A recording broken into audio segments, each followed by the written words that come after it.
Olá, boa noite a todos e a todas. Sejam muito bem-vindos a esta segunda live do Captain of My Soul, depois de uma estreia de sucesso a semana passada com a Luísa a guiar-nos.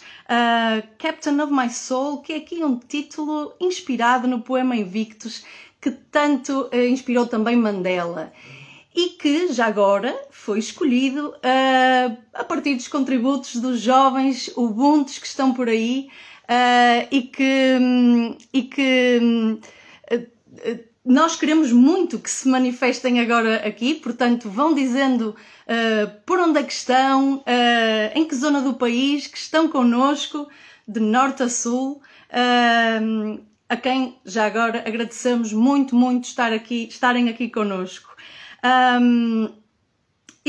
Para quem não viu a semana passada, sou a Ana Ramos, sou uma animadora da Academia de Líderes Ubuntu aqui do Norte, esta atividade que é promovida pelo IPAV, por isso as caras do Norte são capazes de me conhecer melhor, mas vamos ter, como sempre, outros membros da equipa connosco e vou chamar aqui uma cara conhecida para vocês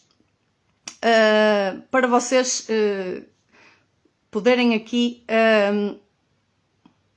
que curioso, aqui é diferente, então eu vou convidar aqui uma cara para vocês dele, posso adiantar que é um ele.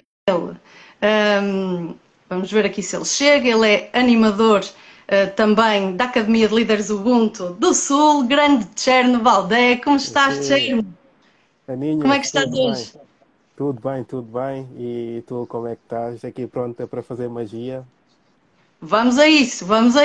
Expectativas para hoje, Tcherno? Ui, eu tenho de confessar que não conheço a história da nossa convidada, por isso mesmo, talvez por isso, as expectativas estarem também assim muito elevadas. Já vi a publicação que foi feita na página do Instagram da Academia.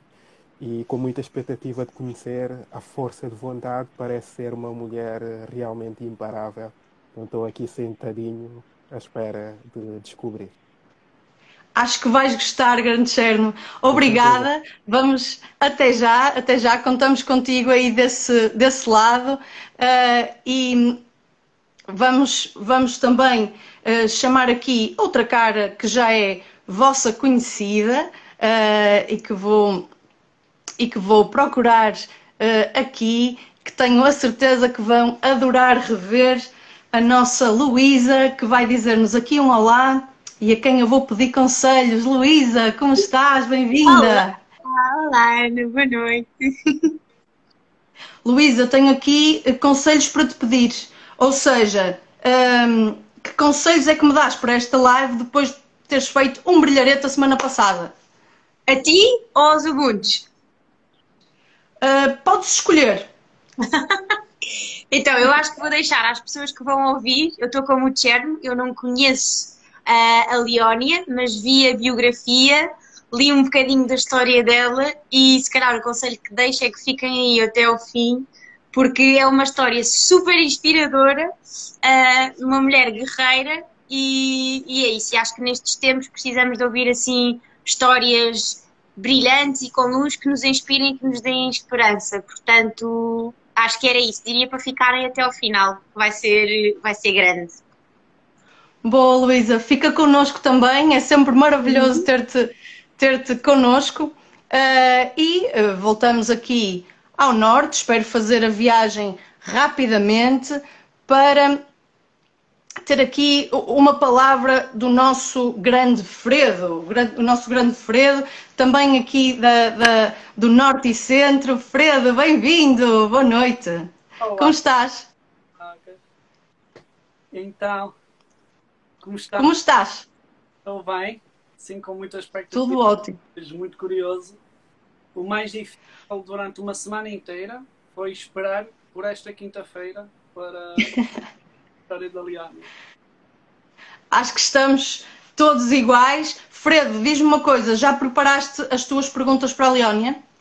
Preparei as minhas perguntas, não as vou revelar aqui, mas aqui nos comentários vou deixando e também apelo para que deixem também mais perguntas à Leónia. que é muito interessante para quem partilha a história. Muitas das vezes é orientador receber perguntas, por isso eu acho que a Leona não se vai importar de ter perguntas daqui dos nossos Ubuntus e de quem nos assiste. Fredo, queres deixar algum desafio aos nossos Ubuntus que estão connosco? Boa, sim, podíamos deixar. Eu ainda não conheço também a história da Leona, tive a oportunidade de ver a biografia, mas um passarinho contou-me que há uma das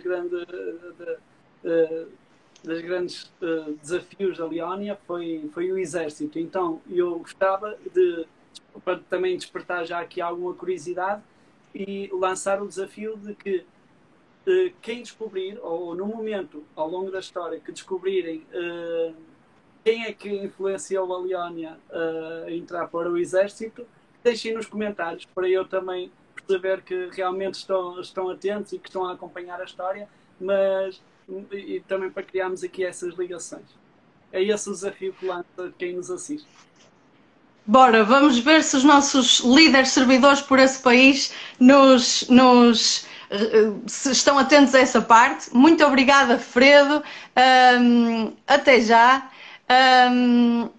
Então, como já perceberam, apesar de eu não ter dito logo no início, vamos ter connosco a Leónia, que foi divulgado na terça-feira passada.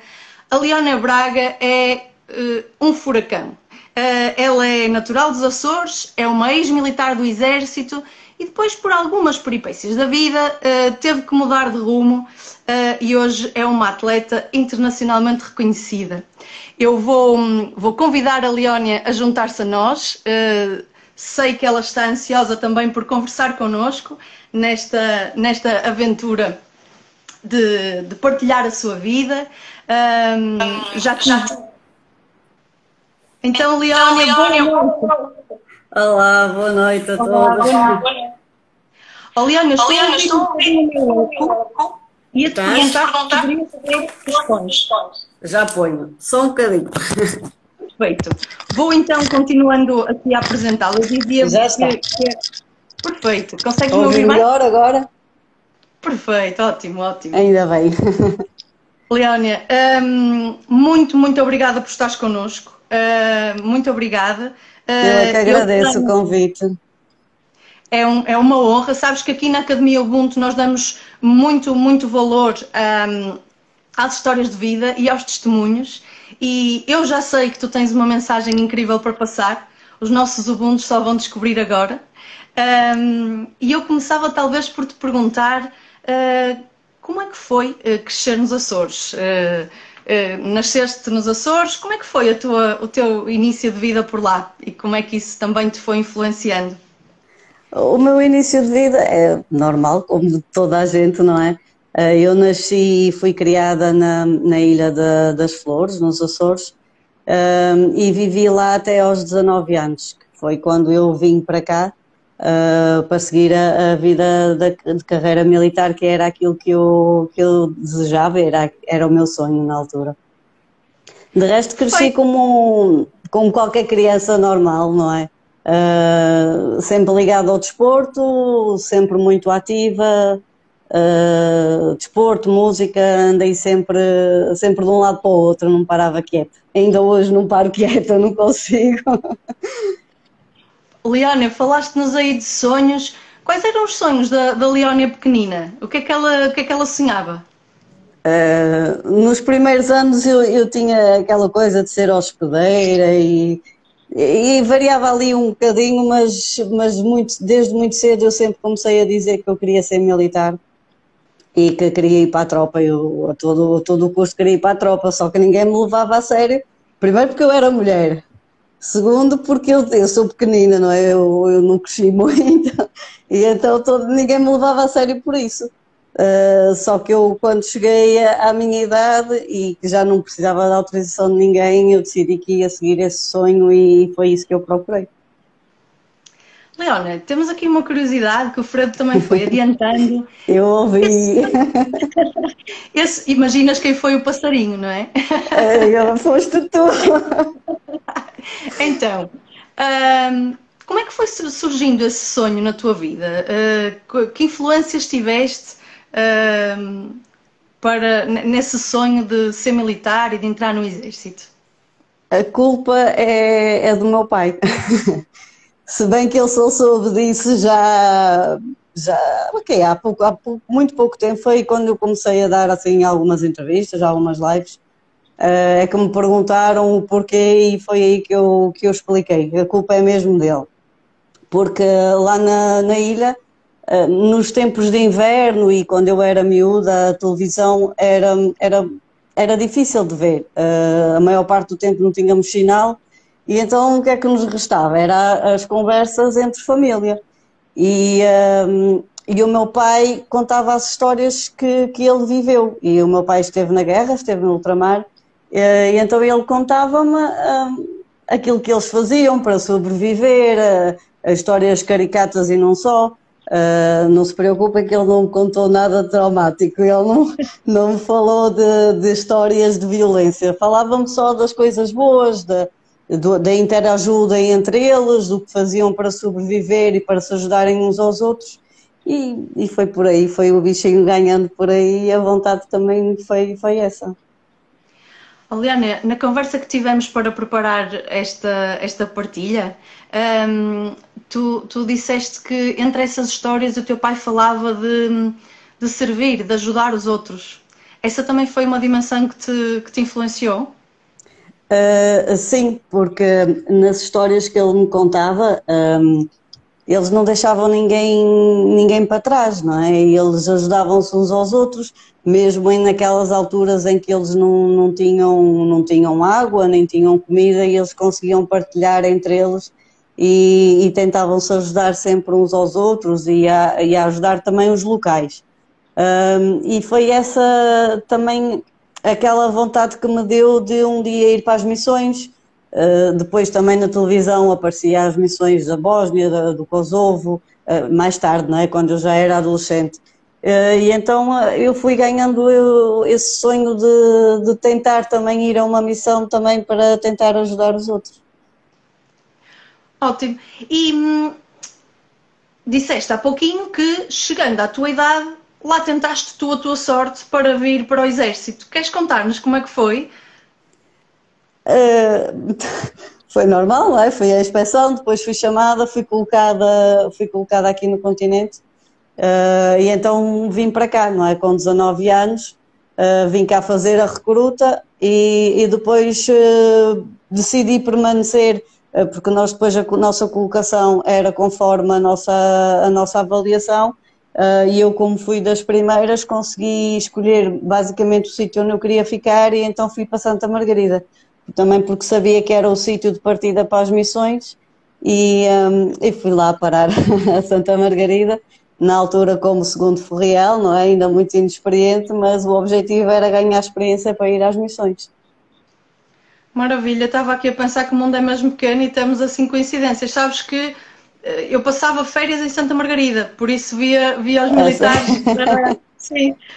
Por isso é mesmo engraçado. Agora fizeste-me também voltar à minha infância. Então, vieste para o continente, consegues o teu sonho, provaste que uma mulher, mesmo que pequenina, consegue entrar no exército, não é?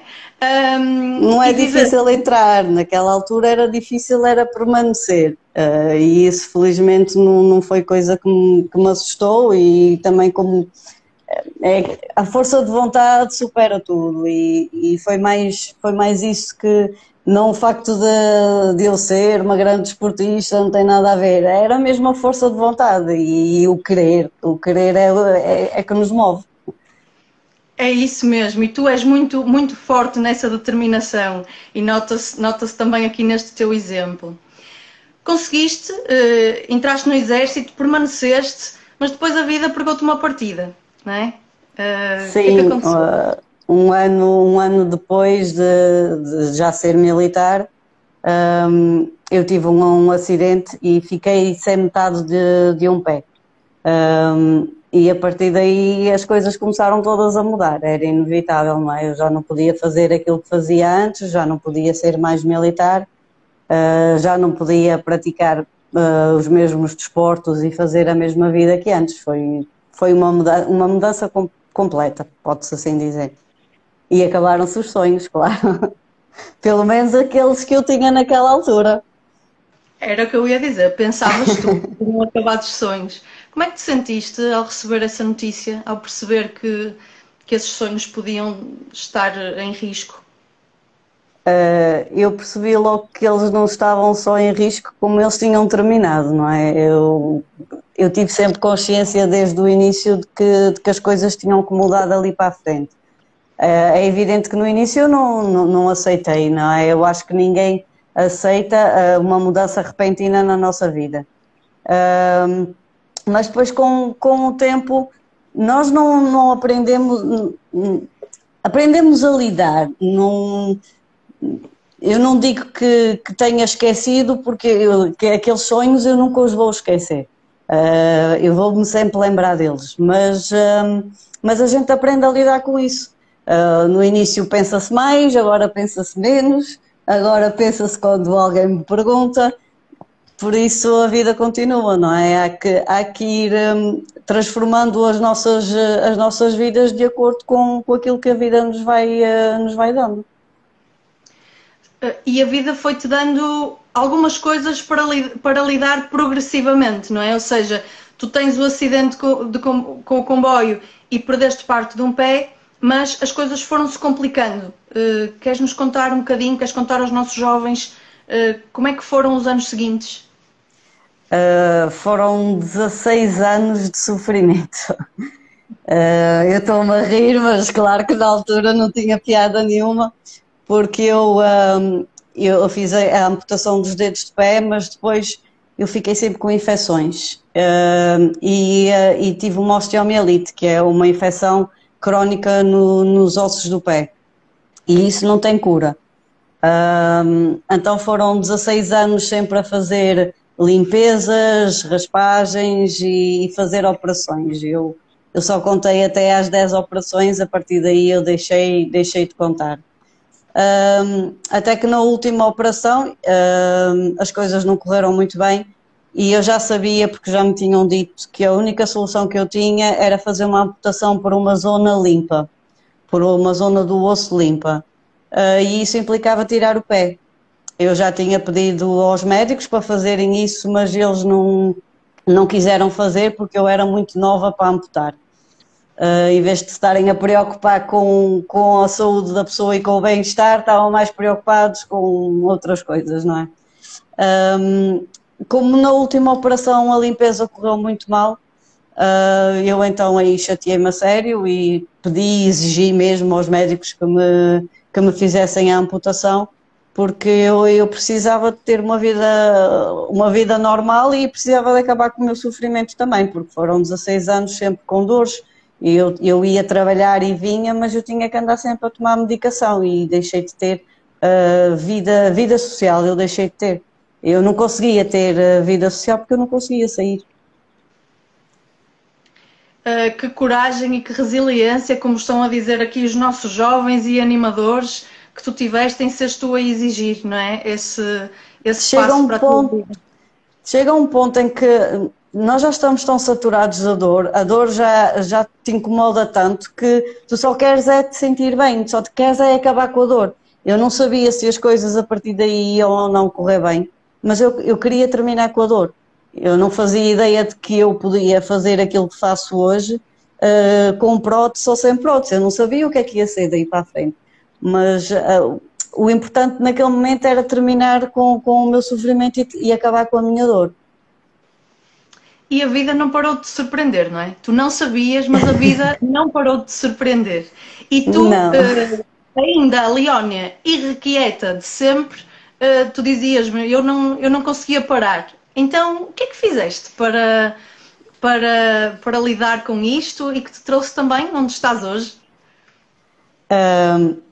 Eu não sabia o que é que havia de fazer, não é? Então, farta de estar em casa sem fazer nada e só a fazer fisioterapia e mais nada, eu já estava a dar em maluca. E então decidi procurar na internet alguma coisa que, como deficiente e como amputada, eu pudesse fazer. E encontrei na altura na internet o voleibol sentado. E então entrei, na altura era no Castelo da Maia, entrei em contacto com eles e comecei a ir aos treinos e comecei a treinar com amputados também e com pessoas com outro tipo de deficiências. E foi isso também que me ajudou a saber os passos seguintes e a tirar as minhas dúvidas do meu futuro, de como arranjar prótese, o que é que eu podia fazer, o que é que eu não podia fazer. Ali foi essencial porque também conheci os membros da Associação de Amputados, que me orientaram tanto em termos de leis como de médicos, daquilo que seria o melhor para mim. E isso foi bom. Isso não podia ser mais Ubuntu, Leónia. Tu és Ubuntu e não sabias, que é, através dos outros, tu encontraste aqui respostas para algumas preocupações tuas neste grupo do voleibol sentado. Disseste-me também que começaste com o voleibol, foste também para o ginásio para fortalecer a tua parte muscular, para aceitar a prótese e tudo mais, e aí também foste, mais uma vez, surpreendida por uma demonstração de jiu-jitsu. Queres contar-nos? Sim, eu junto com o voleibol sentado, comecei a ver que os meus músculos estavam todos atrofiados e comecei mesmo a ir para o ginásio, também por iniciativa. E felizmente ao longo de todo o meu percurso, desde que eu fui amputada, eu tenho conhecido muitas pessoas boas e tenho encontrado boas pessoas no meu caminho, que é isso também que nos ajuda a levantar. E lá no ginásio, além de conhecer o dono do ginásio, que me ajudou imenso a fortalecer os meus músculos e eu chegar mais além, nessa demonstração que houve lá de jiu-jitsu, eu, como estava ainda por casa, estava quase a ir trabalhar, mas não tinha que fazer, e disse, olha, mal por mal, deixa-me ver como é que isto é, porque eu nem fazia ideia do que era o jiu-jitsu. E estava lá sentada e eles estavam a tentar iniciar a aula e o mestre virou-se para mim e perguntou-me, não te queres juntar a nós? E eu disse-lhe, eu tenho aqui um problema e não posso ir aí para o meio. E ele disse, qual é que é o teu problema? E eu, como não tenho vergonha nenhuma, levantei a calça e mostrei-lhe a prótese. E ele disse, isso não é problema nenhum, tira isso e anda aqui para o meio. E foi isso que eu fiz, eu tirei a prótese e fui lá para o meio e pronto, começou assim o bichinho e nunca mais deixei o jiu-jitsu. Que te transformou na atleta super reconhecida que és hoje, com medalhas ganhas em Portugal, em Londres, em Roma, noutra cidade italiana que agora não me estou a recordar, mas tu me vais dizer. Em Milão. Exatamente. Com medalhas de ouro e de prata, isto num percurso de 3 anos, não é? Sim, eu iniciei em 2018, na altura. A primeira competição que eu fiz foi aqui em Matosinhos. Porque eu estava a treinar com a equipa e surgiu 6 meses depois, mais ou menos, essa competição. E o mestre estava lá a falar que o pessoal devia participar e não sei o quê, que era bom, não só para ganhar experiência, mas também para conhecer como é que funcionam as competições. E eu decidi ir, mesmo com 6 meses e sabendo que não sabia nada, decidi participar e depois pronto, já tinha o bichinho do jiu-jitsu, não é? Porque é um desporto que estranha-se no início, mas depois entranha. E depois fiquei a ganhar também o gosto pela competição e fui por aí acima. Leónia, temos aqui uma super especialista, a Sara, que pelos vistos também pratica esse desporto e pergunta, como é que fazes chaves de pernas com uma prótese? É difícil? Faz-se só meia chave. Mas é possível porque eu tenho a zona do joelho, então eu consigo fazer as chaves na mesma, só que tenho outras técnicas, para não as mesmas que quem tem as perninhas e os pezinhos para poder prender, mas tenho as minhas próprias técnicas, claro que nem sempre resulta. Por isso mesmo é que tem que haver treino e tem que me posicionar durante a luta para isso. Claro que nem sempre se consegue, não é? Outra pergunta relacionada com o desporto é aqui do Escobar, que pergunta, para quando os Olímpicos? Não existe olímpicos para jiu-jitsu. Infelizmente, o para jiu-jitsu só há pouco tempo começou. Eu só quando fui a Milão é que eu descobri que existia o para jiu-jitsu, e eles entraram em contacto comigo porque viram uma publicação minha do pódio e viram que eu era amputada, e foi aí que eu descobri o para jiu-jitsu. O para jiu-jitsu ainda é muito recente, já existe mundial, que normalmente é no Dubai, e ao qual eu era para ter ido ano passado em abril, mas que a pandemia estragou tudo. Mas infelizmente olímpicos e paralímpicos ainda não existe jiu-jitsu, ainda não é uma modalidade reconhecida. Está aqui outra participante, a Sara, que é a nossa colega Ubuntu, a perguntar se sentes que a cultura militar te ajudou a superar esses obstáculos e a ter sucesso também na tua carreira como atleta. Em parte sim, claro, não é? As regras, o seguir, mais os nem sei como é que meio de explicar. A forma como nós pensamos ou que aprendemos a pensar na vida militar, não é? Pelo nosso percurso, ajuda, mas se não for uma coisa nossa, se não for uma vontade nossa, e também vai depender um bocadinho da nossa personalidade. Se na nossa personalidade não for uma personalidade também um bocadinho forte, acho que também não vai ser tão simples seguir as coisas, a não ser que tenham alguém ali a puxar por nós.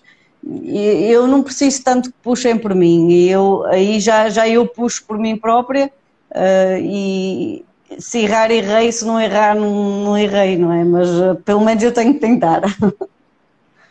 Maravilha, ou seja, também aqui, tudo bem, essa cultura militar ajudou-te, as pessoas ajudaram-te, mas tu já tinhas muito desta forma. Eu já era um bocadinho assim, não é? Senão eu não tinha enfrentado a minha família, não tinha vindo para a tropa, não é? Porque já começou logo por aí.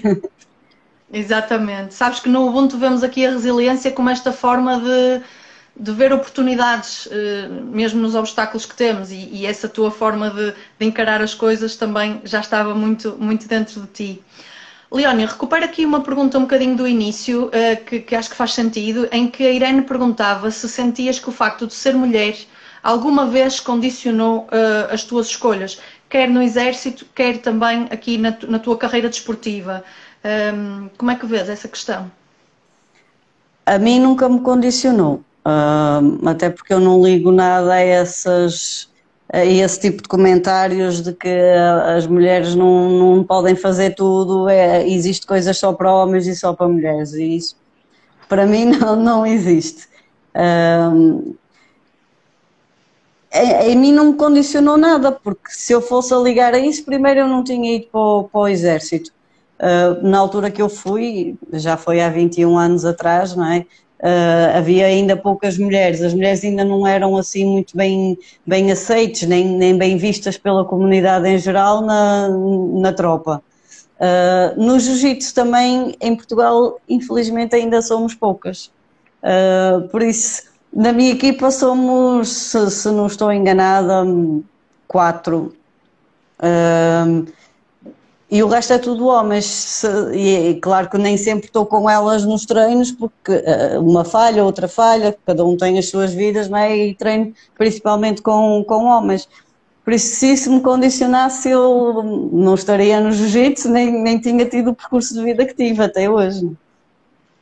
Sabes que acredito que algumas dessas 3 outras mulheres que treinam contigo estejam por aqui, porque tenho visto aqui que saudades desses tempos em Milão, que bom, portanto... Eu estou a ver aqui a Rosinha do Algarve. Nós temos, a nossa equipa tem várias equipas pelo país, e uma delas é no Algarve, em que o mestre lá é o Jorge Lage. E a Rosinha é a mulher, e nós estivemos juntas em Milão, nós competimos em Milão e também tenho imensas saudades deles, porque agora com isto de Covid andamos todos afastados, completamente. Era o que tínhamos de perguntar. Penso que a Kátia fez essa pergunta. Como é que tens treinado agora confinada, não é? Como é que vocês têm feito para manter a forma física? Nós agora não podemos treinar, estamos mesmo proibidos pela DGS de fazer qualquer treino, porque implica contacto físico, não é? E nós não conseguimos treinar jiu-jitsu sem contacto físico, só mesmo preparação física. E para isso agora estamos mesmo sem treinos. Cada um faz os seus treinos, eu já andei a fazer os meus aí no início da pandemia, mas eu sou sincera que agora desta última vez eu estou um bocadinho malandra, porque estou tão saturada. Nós não contamos a ninguém, pode estar descansado. Depois eu recupero. Leona, eu tinha-te pedido se podias ter as tuas medalhas contigo. Podes mostrar-nos as tuas medalhas que ganhaste e falar-nos um bocadinho de como é que foi recebê-las? Queres que as mostre todas, uma a uma? Como quiseres.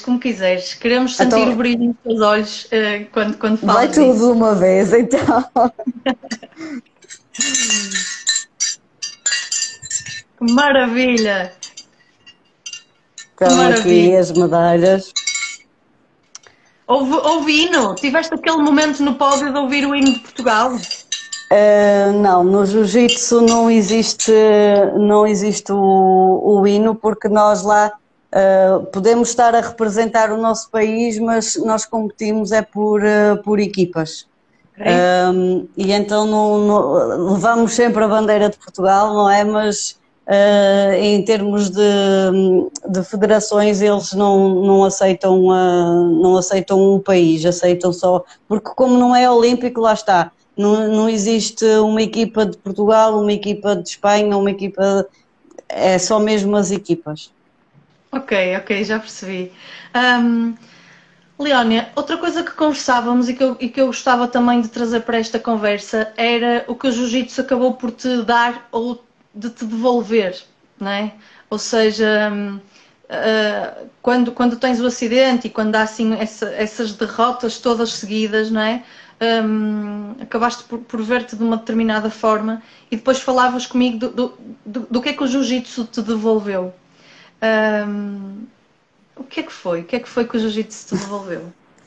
Devolveu-me a vida, devolveu-me a liberdade, a autoestima, principalmente a autoestima, porque depois de uma amputação, e mesmo eu tendo a orientação daqueles meus colegas do voleibol sentado que são amputados e que me iam dando também informações e me iam ajudando, nós não sabemos nem temos consciência daquilo que somos capazes de fazer.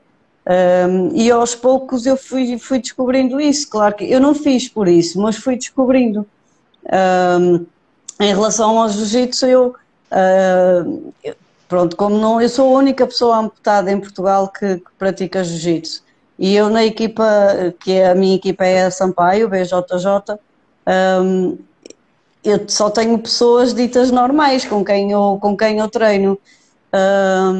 E eu ia fazendo o meu treino como se fosse uma pessoa normal também, eles tratavam-me como uma pessoa normal, não faziam diferenças entre eu estar ali com uma amputação ou não estar, e fui vendo também que a maneira como eles me tratavam que me fazia sentir bem, era ali que eu deveria estar, era ali que eu me sentia bem. E ia ganhando também confiança, porque eu ouvia as conversas paralelas que entre eles de que se a Leónia consegue, eu também consigo. E isso também dava-me motivação. Eu pensava assim, eu afinal estou aqui a fazer qualquer coisa, não é? Eu afinal ainda consigo fazer qualquer coisa. E então ia-me superando sempre aos poucos. Havia exercícios que eu às vezes no início eu pensava, eu não vou conseguir fazer, mas depois eu tentava, claro que falhava muitas vezes, mas depois acabava por conseguir. E foi assim, fui-me superando aos poucos. não foi uma coisa pensada, não foi uma coisa que eu disse assim, eu vou chegar ali. Não, foi uma coisa progressiva. Acabaste por ser inspirada primeiro, mas depois inspirares e contagiares os outros. Eu também não tinha esse objetivo de contagiar ninguém, porque eu na realidade eu nunca fiz nada, e ainda hoje, eu não faço a pensar naquilo que os outros vão pensar, naquilo que os outros querem. Eu faço por mim, eu faço porque eu quero, eu faço porque eu gosto. Eu procuro realizar sempre os meus sonhos, não só em termos desportivos, mas eu tinha também outro sonho que era saltar de paraquedas e eu fui saltar de paraquedas, não é? Eu, pronto, faço por isso, mas eu penso em mim primeiro. Agora, se isso ajuda a inspirar os outros, eu só tive essa noção mais tarde, porque recebia feedbacks no Instagram e no Facebook, recebia também mensagens de pessoas amputadas e com deficiência que diziam eu não sabia que eu podia fazer isso, mas eu tentei isto e tentei aquilo e eu consegui. E foi aí que eu comecei a tomar um bocadinho de que essas coisas, pronto, não é? Eu sem querer eu conseguia motivar alguém e isso acaba por ser bom. Não faço de propósito, mas saber que pelo menos a minha história inspira alguém é bom.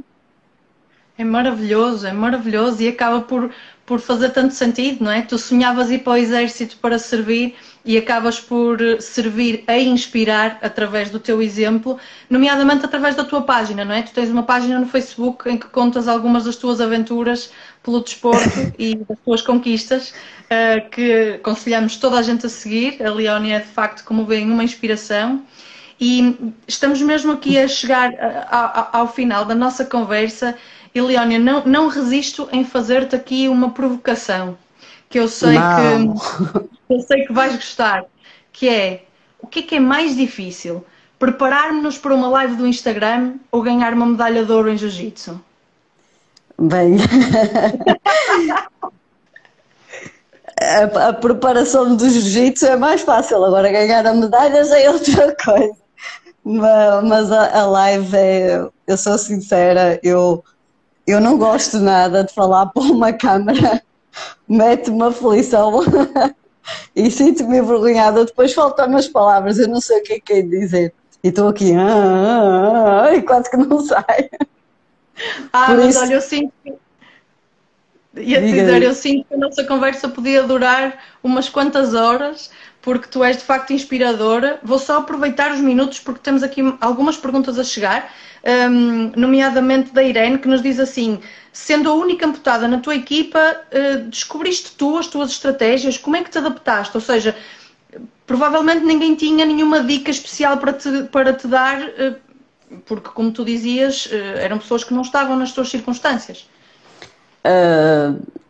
Fomos descobrindo, tanto eu como o mestre e até mesmo os colegas são fantásticos nesse aspecto, porque nenhum de nós tinha conhecimento, nem mesmo na internet ainda existe muita coisa sobre o jiu-jitsu com amputação e técnicas, e então íamos descobrindo, às vezes fazia as posições, não conseguia, um dizia assim, olha, tenta fazer assim, o mestre dizia, tenta fazer assado, e é mais por aí, não é? Vamos descobrindo por tentativas, acaba por ser também um trabalho de equipa. Acredito que um dia ainda vais criar a tua equipa de malta nas mesmas circunstâncias que tu. Eu gostava imenso, eu agora aproveitei a pandemia para tirar um curso de para jiu-jitsu, mesmo para isso, profissionalizei-me para poder dar aulas a pessoas com deficiência, não só amputados, mas todo o tipo de deficiência, porque o jiu-jitsu, embora possa parecer um desporto de luta e ser violento, mas é adaptável para todo o tipo de deficiência. E isso eu gostava, por acaso, gostava imenso de um dia poder proporcionar a pessoas com deficiência a experiência do jiu-jitsu, porque o jiu-jitsu acaba por salvar vidas. A minha não digo que tenha salvo, mas pronto, porque a força de viver eu já a tinha, mas que me ajudou imenso, e tenho conhecimento de pessoas, principalmente no Brasil, que não faziam nada, andavam sempre de cadeira de rodas e a vida deles era uma vida muito, muito pacata, muito em casa, e com o jiu-jitsu eles ganharam mobilidade, ganharam novas experiências de vida, ganharam muita autonomia, e isso é possível também cá em Portugal, mas também é preciso que as mentes sejam um bocadinho mais abertas, porque infelizmente ainda existe muito preconceito em Portugal e ainda existe aquele pensamento de que a pessoa deficiente deve de esconder e deve de ficar fechada em casa. E deve de ser exatamente ao contrário, porque tanto eu que sou deficiente físico, mas outro tipo de deficiências, as pessoas conseguem ser felizes à sua maneira. E o ser feliz à sua maneira não é ficar fechado em casa. Às vezes um pequenino gesto, um sorriso ou sair com eles um bocadinho já lhes muda muito a vida. Que sorte a nossa que tu não te fechaste em casa e que construíste esse exemplo maravilhoso que generosamente partilhas connosco. Leónia, para fechar, que conselho é que darias a estes jovens que nos estão a ouvir, no caso de estarem a passar por alguma situação mais difícil, às vezes por acharem que os sonhos se perderam? Que conselho é que darias para estes jovens? Para começar, os sonhos perdem-se, seremos realistas, os sonhos perdem-se, mas há outros sonhos em que podem, em que acabam por conseguir concretizar, e vamos ganhando sonhos sempre ao longo da nossa vida, uns claro que ficam por realizar, outros a gente vai realizando. Eu sou exemplo disso, não é? Eu tenho aquele que ficou lá atrás que eu nunca vou conseguir realizar, mas aos poucos eu vou ganhando outros, e eu também estava a pensar que isso nunca iria acontecer. Deixem a vida rolar, vão aproveitando as oportunidades que a vida vos vai dando, e não digam que não a tudo, porque se eu dissesse que não ao mestre quando me chamou para o meio do tatame, eu não estava aqui agora, eu não tinha tido o percurso que tive. Aproveitem as oportunidades, é mesmo um único conselho que eu consigo dar, não é? E se tiverem pessoas à vossa volta que vocês vejam que têm dificuldades, que são pessoas com deficiência ou não, às vezes basta um problema e a pessoa está mais em baixo e está a passar uma má fase, ajudem-nos, não é preciso ir lá dar a mãozinha e coisa e tal, não é? Mas uma conversa, chamar, agora nesta altura não dá para pandemia, não é? Dar um cafezinho, ir a um cafezinho ou isso, mas olhem também à vossa volta, porque às vezes um pequenino gesto faz a diferença. E atrevo-me a acrescentar, se me permitires, olharmos uns para os outros com o olhar daquele teu mestre, não é? Da demonstração, de dizer, olha, isso não é um problema, anda daí. E não é mesmo um problema, não é? É só uma incapacidade que nós podemos ultrapassar. Que maravilha. Leónia, muito, muito, muito obrigada. Eu disse-te e repito, eu sou tua fã e acredito que esta malta toda é tua fã. Exagero. És um exemplo muito inspirador, e não são palavras minhas, são os comentários que vão rolando aqui a agradecer. Eu nem tenho olhado para os comentários, porque senão eu distraio-me e não consigo prestar atenção ao que tu dizes. Não te preocupes, estou-te a dizer que os comentários são de admiração, de agradecimento, e eu sou porta-voz desse agradecimento. Agradeço-te muito teres partilhado este momento connosco. Desde o momento inicial, a tua postura foi de disponibilidade, de entusiasmo, e nós somos uns sortudos por te ter connosco. Muito, muito obrigada, Leónia, e conta connosco também para o futuro. Eu é que agradeço o vosso convite e fiquei um bocado surpreendida pronto, até porque eu não conhecia a vossa escola. E olha, obrigada, só é a única coisa que eu consigo dizer é obrigada. Que maravilha. Leónia, obrigadíssimo, e acredito que só agora começou o nosso caminho juntas e juntos, por isso ainda vamos falar muitas vezes e ouvir muito falar de ti, estamos certos. Obrigada. Obrigada. Vou aqui despedir-me da Leónia para também fecharmos este momento. Eu não sei quanto a vocês, mas eu estou de coração cheio, inspiradíssima. Agradeço em nome de toda a equipa a todos os jovens, professores, animadores, ubuntus de outras aventuras que estiveram connosco, familiares e amigos que também estiveram connosco. Dizer-vos que estas lives Captain of My Soul vão repetir-se todas as quintas-feiras e por isso temos encontro marcado já na próxima quinta-feira. Tenho muita dificuldade em guardar segredos, mas tenho que me portar bem. Não vou contar quem é o próximo convidado. Sei que vão adorar, Portanto, a nossa live, esta com a Leónia e as outras, ficam na página aqui das escolas Ubuntu, por isso podem rever e voltar a usufruir desta conversa com a Leónia, que foi incrível. E aproveitar também para dizer que somos 4 animadores que estamos aqui a dar a cara, mas temos outras pessoas que nos têm ajudado e que eu gostava também de lhes agradecer em meu nome, da Luísa, do Tcherno e do Fredo, que é a Fatu e a Janine, que têm apoiado na divulgação das redes. A Carmen tem sido uma peça-chave no contacto com os convidados e aqui a trazer os convidados pedidos pelos jovens a estas lives, e o nosso consultor de redes sociais, o Pedro, também agradecer-lhe, e de resto agradecer também ao resto da equipa Ubuntu que se apoia, que nos dá sugestões e que está aqui connosco a viver cada segundo nestas lives Captain of My Soul. Resta-me despedir e marcar encontro para a próxima quinta-feira, às 21h30, aqui na página das escolas Ubuntu. E não se esqueçam, eu sou porque tu és. Até quinta-feira e o resto de uma boa semana para todos.